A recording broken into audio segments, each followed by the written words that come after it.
number. Yeah. It is the smallest number that does not appear to have any quality that, to a mathematician, is interesting. You feel kind of 12,407. No. So, That's the most famous number in the country. it now becomes, we hope, the most famous, after 1729. So, But it will now go on a list of QI facts, so now it will be on a list, and so... Yeah, Google it now and it will spoiled appear. now. yeah, but in pure mathematical terms, in arithmetical terms, it will remain uninteresting. You could make it. You could stick it on Big Brother. You could let it win Britain's Got Talent. The mathematicians will always. What's happened? regard it What's happened, Sandy? you What's happened, Sandy, is that it is still arithmetically uninteresting, but it has become culturally interesting. I think that's the difference. Very good. On that bombshell, let's move on. So, now for something terribly important. Why did the MOD want the PM to join the AA? This, the President, David Cameron, PM, or any... No, the Prime Minister at the time was Harold Macmillan. Did the MOD want the country to become part of the temperance movement? Was there some... No, it's not that AA. The Automobile Association. The Automobile Association, exactly, it's that AA. Really? Yes. So when Harold Macmillan was Prime Minister, what was going on in the world around that time? Cold War. The Cold War was at its absolute height. And they knew that Kennedy had this system where wherever he was, he could retaliate in case the Soviets sent missiles. And they thought, well, we'd better have a similar system. And they thought, well, there's Lowell Mountbatten, who was the chief of staff at the time, and they said, well, you better have men going around with the Prime Minister who've got radios and things, so that in case there's news of a Soviet attack. And they said, oh, no, that's far too expensive. And then the Prime Minister said, I don't want people following me around, going around me all the time. I said, well, we use the system the AA use. So basically the idea was that they would get a signal from the AA to the car if the Soviets had launched a strike. But that would mean the Prime Minister could then stop off at the nearest telephone and issue the order for a counter-strike. And there were some very exciting memos. This is very British, this. You'll like this very much. Brian Saunders, who was the private secretary of the Minister, said, it will presumably be necessary for someone to make a daily or weekly call to the AA control station as a check that they're in working order. And I understand that if an emergency arose while the Prime Minister was on the road, the proposal is to use the radio to get him to a telephone. Perhaps we should see that our drivers are provided with 4 pennies. So they really thought it through. So the secretary, imagine stopping the road. All right, we've got the signal. There are bombs on the way from the Soviet Union. We stop off at the nearest kiosk, and nobody's got any money. But they thought about that. The drivers might. But no. Guy, the Prime Minister's private principal secretary, replied, shortage of pennies should not present any difficulties, such as you envisage. In such cases, it's a simple matter to have the cost of any telephone call transferred by dialing 100 and requesting reversal of the charge. This is all true. And this doesn't take any appreciable extra time. The system works in both normal and STD telephone kiosks, and our drivers are well aware of it. So we were safe all the time. The Prime Minister would have got a message, said, look, there's a red kiosk, would have stopped, got in and called up the operator and said, I want to call the Ministry of Defence armed bunker, and could you reverse the charge? It's the Prime Minister here. Oh, yes, get off the line.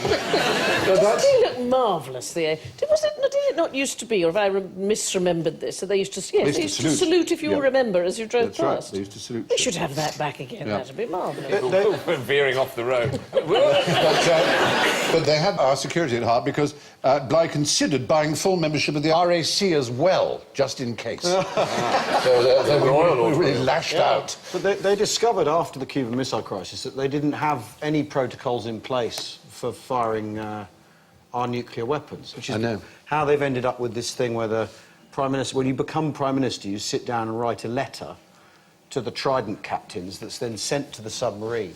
And when the captain gets the letter, he burns the old letter that's in the submarine safe and replaces it with a new one. Really? Yeah, and apparently when you become Prime Minister, you're sat down and you're told there are 4 possible options of what you can tell the captain. One is to nuke Moscow, the other one's to surrender, the other one's to go to America and hand yourself over, and the other one's to go to Sydney. And no one knows what they write in the letters, and the letters are then destroyed when the government changes hands. And hang on, and the decision is made years when they arrive in, they write it out. Yeah, they could change their minds. They could write another one and send another one. But surely they should change their mind as the situation unfolds. Well, at the time. it's to do with the Today programme as well. If they come up at 6 o'clock in the morning, and if the GMT, and if the Today programme's not on long wave, they assume the worst and open the safe. Oh, so would I. Good Lord, absolutely. John Humphreys wasn't there. What would you do?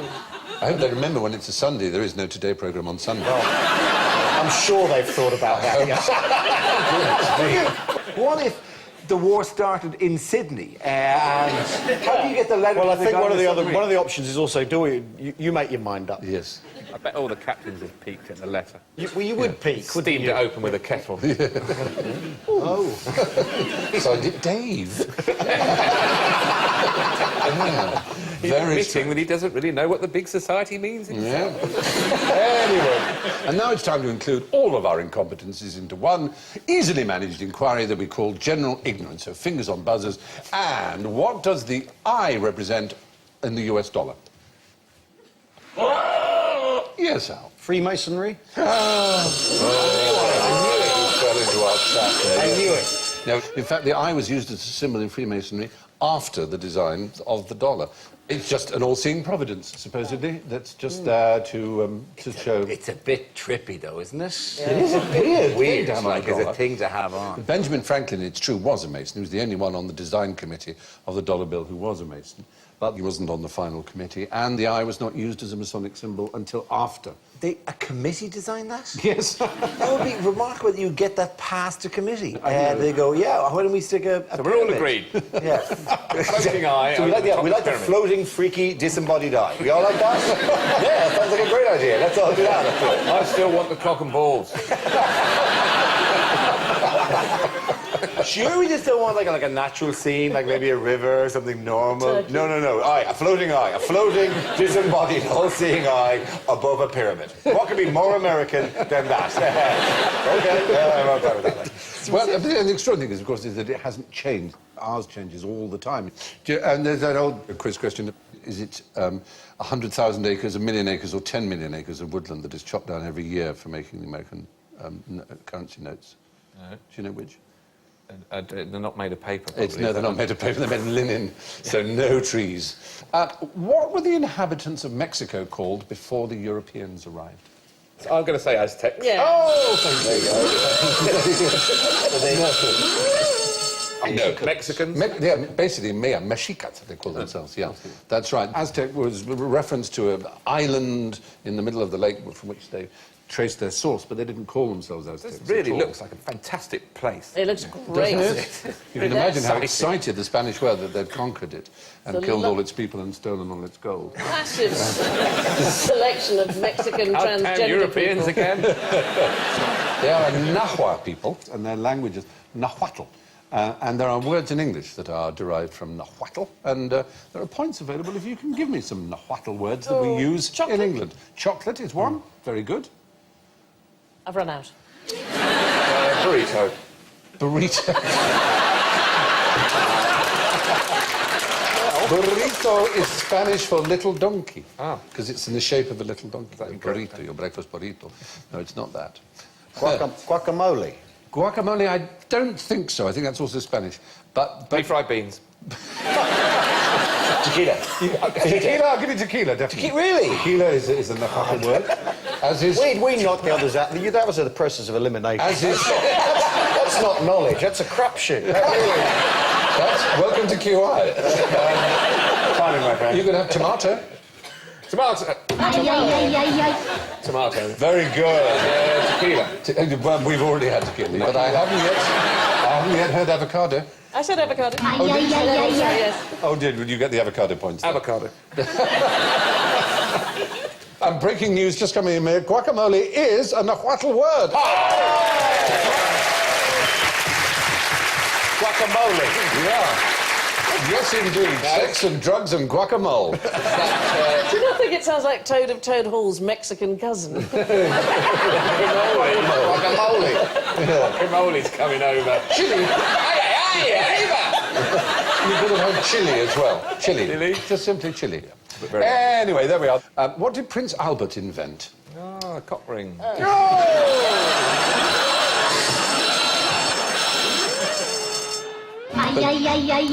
The comb over.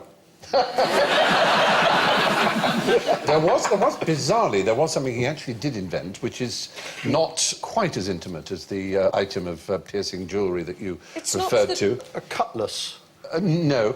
He and Victoria married, they were very young, they were 20 years old, and she was very nervous, and she wrote a diary, as you may know, and it was quite an intimate diary, and she described the wedding night, the actual events, not the full physical details, but she described the experience as both gratifying and bewildering. Isn't that rather wonderful? We've all been there. So anyway, they enjoyed enough to have 9 children, and what he invented was a device that allowed them to lock the bedroom door from the bed, to give them marital privacy. Isn't that rather splendid? Oh. Yeah. Dude. Yeah. Excuse me while I just... Yeah. So, but he wore very tight trousers, and this myth grew up in the middle of the 20th century that he somehow anchored his penis to one side of his body or another by means of some sort of ring that was therefore able to pull it backwards so that it wasn't on show at parties because he was a Victorian and it would have been rude wearing such tight trousers. But there is no evidence for this. But what noise does a mute swan make? And you're allowed to do an imitation if you like. Hello. What? I could break your arm.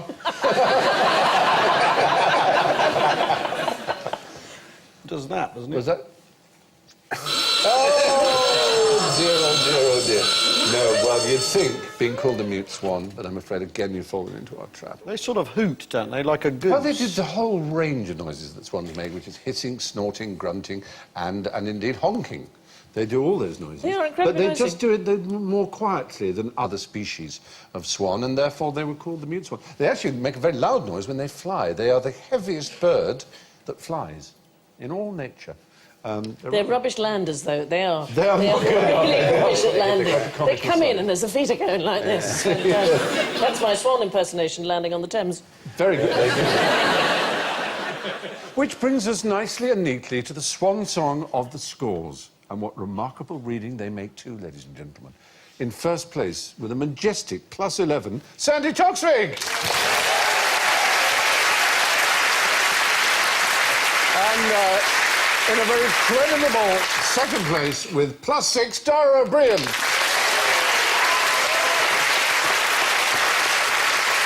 And first-timer Al Murray can hardly be ashamed of -13.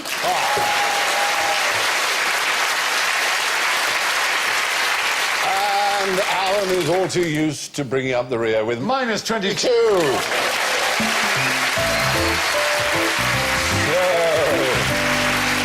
All that's left for me to do is to thank Sandy, Dara, Alan, and of course Alan. And I leave you with this piece of sound financial advice from Will Rogers. A fool and his money are soon elected. Good night.